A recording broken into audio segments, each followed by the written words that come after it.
Class 1 रे आमे Excel रो overview विषय जानिथिलु।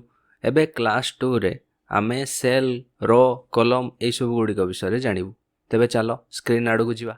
ये होची गोटे सेल जो थरे गोटे रो आ गोटे कॉलम रहिछि। जदि मु या ऊपर ए लिखिबी आउ यार लेफ्ट साइड रे 1 लिखिबी ताले ए होची एटा हला कॉलम, एक होची रो। ताले इथरे केतरा कॉलम आ केटा रो रहिछि ना ए नाम रे गोटे अछि कॉलम आउ एक नार गोटे अच्छी रो। तो गोटे कॉलम थिला आउ गोटे रो थिला। जदि मु रो आउ कॉलम को गुणन करबी ताले मते सेल संख्या मिलिबो एक के एक गोटे सेल।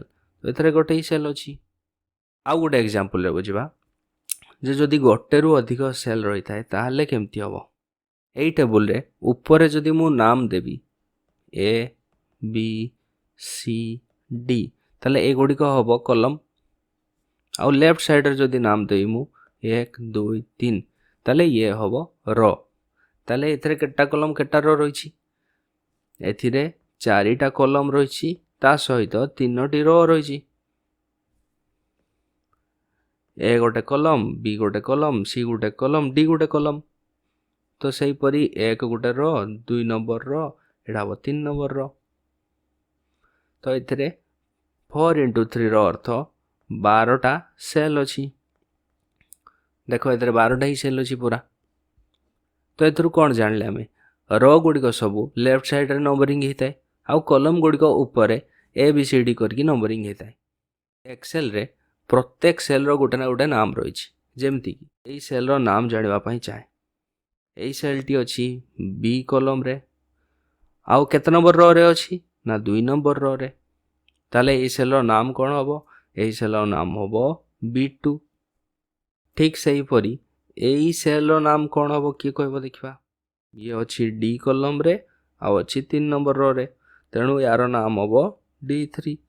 ताले एठु हमें कोन सिखबा लागि पाइलु ना एक्सेल रे ए बी सी डी गुडी को होचंती कॉलम आउ 1 2 3 4 गुडी को होचंती रो आउ कॉलम को गुणन कले हमको सेल संख्या मिलथाय। आ प्रत्येक सेल रो गोटे ना गोटे नाम रहिछि तार कॉलम आउ रो को नेकी डिसाइड करा हुए।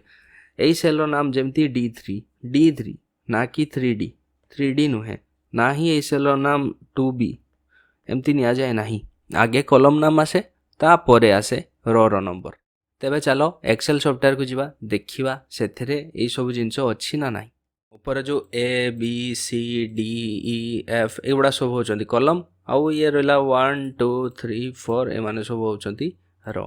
प्रत्येक सेल रो गोटे ना गोटे नाम रहिछि कहली जेमती एई सेल रो नाम हबो L11 आउ यार नाम कोउठी देखाय ना एई जगह रे देखाय नेम बॉक्स रे।